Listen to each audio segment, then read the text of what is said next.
મળતી માહિતી મુજબ ઓગળ તાલુકાના માંડાલા ગામના વતની ભારતીબેન ગણેશભાઈ ઠાકોરને તારીખ 16 એપ્રિલ 2026ના રોજ સવારે અંદાજે 10 વાગ્યે થરાની કેજી હોસ્પિટલમાં સારવાર માટે દાખલ કરવામાં આવ્યા હતા।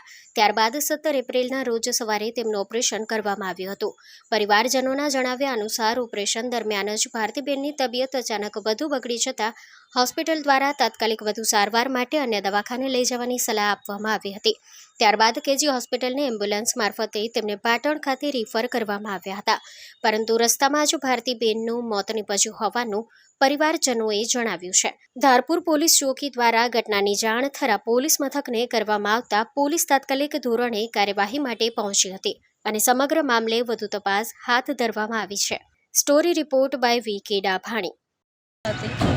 ઓપરેશન ગાંઠનું કરવાનું હતું તે ડૉક્ટરે 2 દિવસ રોકી વળી પાછું કે ઓપરેશન કરવાનું છે, પાછા બોલાયા પાછું ઓપરેશન ઉપર 9:30 લીધા 9:30 લીધા એટલે કે હવે ઓપરેશન થઈ ગયું છે, હવે કે ખેંચાય છે, તમે કે આગળ લઈ જાઓ કે એવી રીતના અમને કીધું એટલે અમે આગળ લઈ ગયા। મારી બેન છે નીતાબેન, અમારા કાકાના છોકરાના વાઈફ છે, એમને કેજી હોસ્પિટલ થરા ઓપરેશન માટે એડમિટ કરવામાં આવ્યા હતા।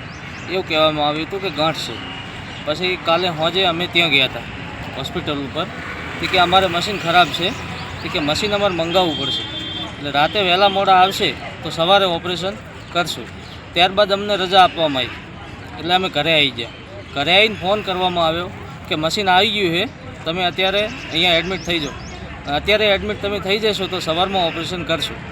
એટલે સવારમાં 10 વાગે ઓપરેશન ઉપર લઈ ગયા એમને અને રાત્રે બાટલાને એવું ચડાવ્યું હતું।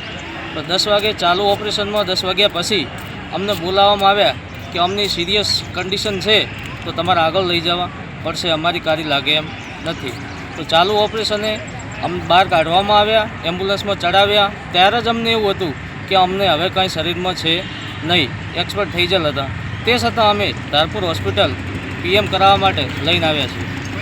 ઓકે, તમારું નામ જણાવશો? મારું નામ પરેશભાઈ।